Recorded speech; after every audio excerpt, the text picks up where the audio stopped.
பகுஜன் சமாஜ் கட்சி தமிழக தலைவர் ஆம்ஸ்டாங் கொலை வழக்கில் திமுகவை முடிச்சு போட்டு பார்க்க வேண்டாம் என்று சட்டத்துறை அமைச்சர் ரகுபதி ஆவேசமாக தெரிவித்துள்ளார்.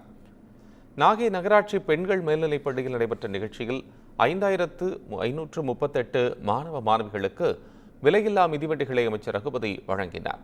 பின்னர் 11 பேருந்துகளின் சேவைகளையும் அவர் தொடங்கி வைத்தார்.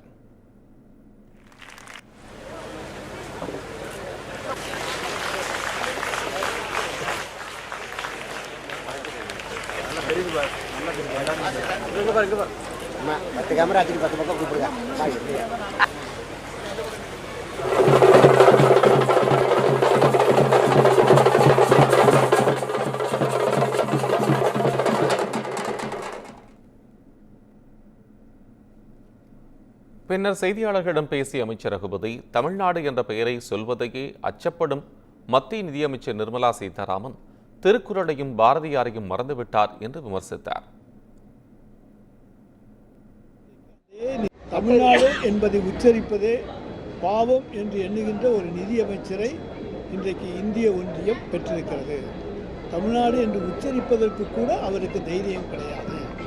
அதுதான் இதனுடைய உண்மையான நிலை. பேரை சொல்லவே பயப்படுறவங்க நமக்கு எங்கே நிதியாக உழுக போகிறாங்க.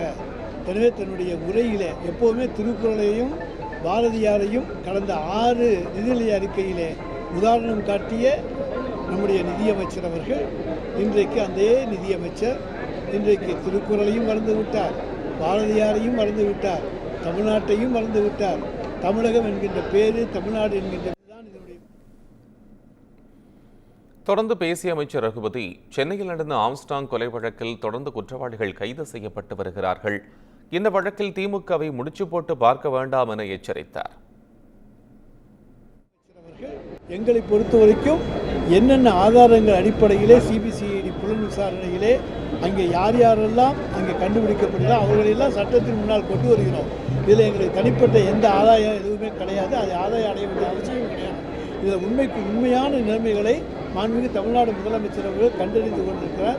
எப்பப்போலாம் என்னென்ன தகவல் வருதோ அதனுடைய அடிப்படையில் தொடர்ந்து குற்றவாளிகள் கைது செய்யப்பட்டு வருகிற காட்சியை காண்கின்றீர்கள்.